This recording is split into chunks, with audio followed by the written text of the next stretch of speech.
प्यारे बच्चों, आज मैं आपको कार्य शक्ति एवं ऊर्जा चैप्टर का अध्ययन कराऊंगा। इस चैप्टर के अंतर्गत हमारा टॉपिक जो है बेटा है नियत बल द्वारा कृत कार्य। कार्य का मतलब उसे आप जानते ही हैं।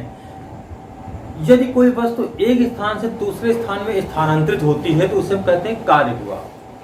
मतलब कुछ दूरी पे कोई वस्तु रखी थी, आज हमने किसी मेज पर एक पुस्तक रखी है बेटा, और कुछ देर बाद पुस्तक उठा के दूसरी मेज में धर दिया, तो इस मेज से उस मेज में स्थानांतरित हुई, मतलब एक स्थान से दूसरे स्थान में स्थानांतरित हुई, चलायमान हुई।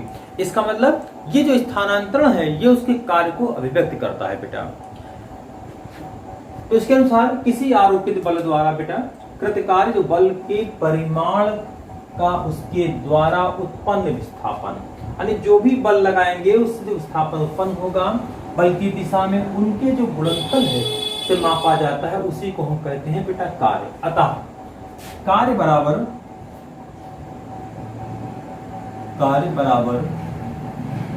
बल गुणे बल की दिशा में विस्थापन। अब बेटा जैसा कि चित्र में देख रहे हैं, पहला चित्र ये लिया है, एक पिंड है यहाँ पर जिस पर हमने F बल आरोपित किया है। बल आरोपित करने से यह तल पे खिसककर इस स्थान तक पहुंच गया, अर्थात उसने S दूरी तय की है। इस बिंदु से इस बिंदु तक जाने उसने S दूरी तय की है। बल इस दिशा में लग रहा है तो वस्तु भी इसी दिशा में विस्थापित हो रही है। तो कार्य जो होगा, इनका जो गुणनफल होगा उसके अदिश गुणनफल के बराबर होगा बेटा। तो इसको लिख सकते हैं, ये सूत्र से मिल गया आपको।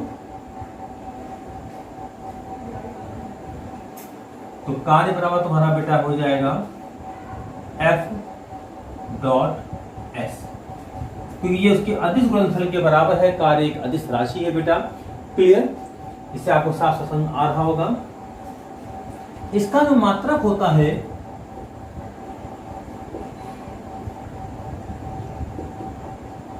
इसका मात्रक जूल व विमा आप निकाल सकते हैं। कार्य बराबर F इंटू S। F आपको मालूम है, इसका मात्रक आपको मालूम ही है, न्यूटन होता है, और ये हो गया S माने विस्थापन यानी मीटर, और न्यूटन जो तुम्हारा होता है बेटा आपको मालूम है कि ग्राम बटे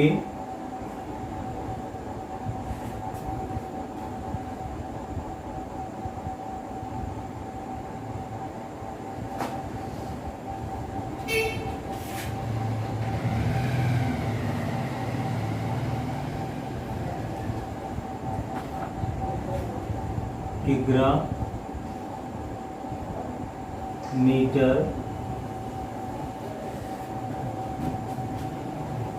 सेकेंड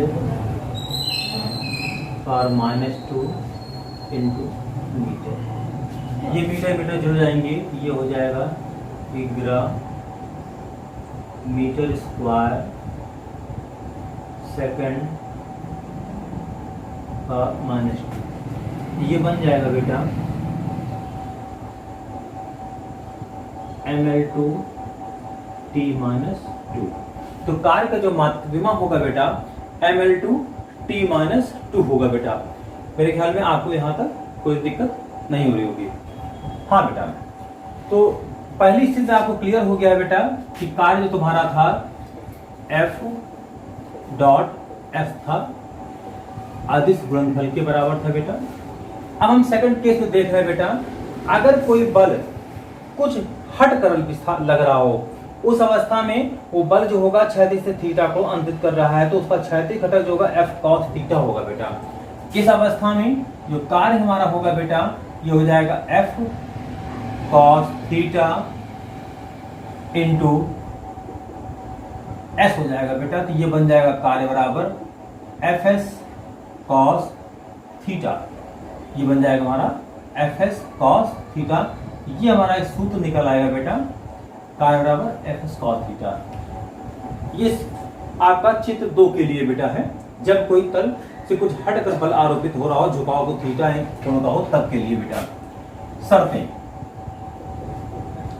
तो इसकी शर्तें, फिर पहला, यदि इन दोनों बल और विस्थापन के बीच का जो झुकाव है 0 डिग्री होता है। एक्चुअल में कार्य हमारा 3 तरीके का होता है। एक होता है हमारा धनात्मक कार्य, पहला कर सकते हैं शून्य कार्य। दूसरा हमारा होता है धनात्मक और ऋणात्मक।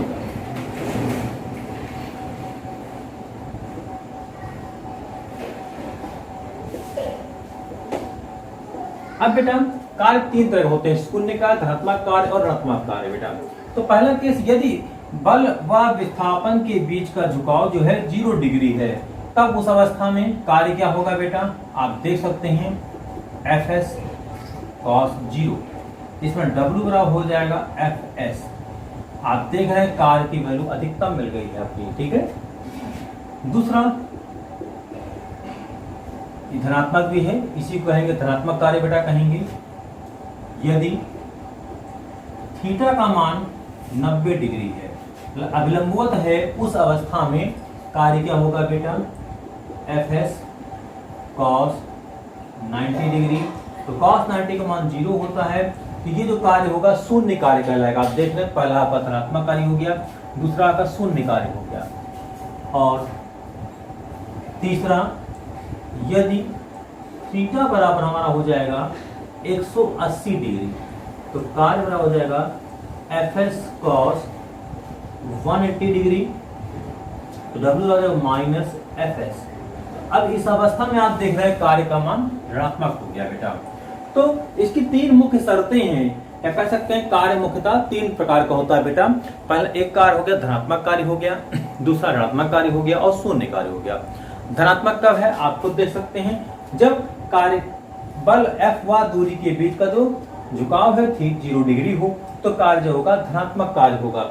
या इसको कह सकते हैं धनात्मक कार्य जो तुम्हारा है, इसको पॉजिटिव कार्य, इसको पॉजिटिव कहते हैं बेटा। इसके अलावा यदि कोई झुकाव तुम्हारा दोनों के बीच में क्या हो, थीटा 90 डिग्री का हो, उस अवस्था में कार्य जो होगा शून्य होगा, ये शून्य कार्य कहलाता। इसका बहुत बढ़िया एग्जांपल आपने सुना होगा, पढ़ा भी होगा, सुना भी है, कि अगर कोई व्यक्ति आप प्लेटफॉर्म, एक प्लेटफॉर्म से दूसरे प्लेटफॉर्म पर जब कोई कुली सामान पहुंचाता है, तो हम लोग सुनते हैं कार्य का मान शून्य होता है भौतिक विज्ञान के दृष्टिकोण से, जबकि वास्तविकता में ऐसा कुछ भी नहीं, क्योंकि सामान तो विस्थापित हुआ ही प्लेटफॉर्म 1 से लेकर मान लो प्लेटफॉर्म 8 पे आ गए, तो सामान इस प्लेटफॉर्म पे उठा, उस प्लेटफॉर्म पे आया, इसका मतलब कार्य हुआ है। लेकिन भौतिक विज्ञान के अंदर जब हम किसी सामान को अपने खोपड़ी पे रखते हैं, सर पे रखते हैं, हेड पे, तो उस अवस्था में उसका जो घटक होते हैं बेटा mg और उसके बल्कि वो एक ही दिशा में होने के कारण से यहाँ पर आप देख रहे हैं वो अभिलंबवत हो जाते हैं, और अभिलंबवत होने से क्या होगा, कार्य का मान शून्य होता है। तो फिजिक्स के आधार पे यानी भौतिक विज्ञान के आधार पर हम कहते हैं उस कुली द्वारा किया गया कार्य शून्य है, लेकिन वास्तविकता कुछ और है, लेकिन भौतिक विज्ञान के दृष्टिकोण से बेटा कुछ और है, तो कार्य का मान शून्य होगा।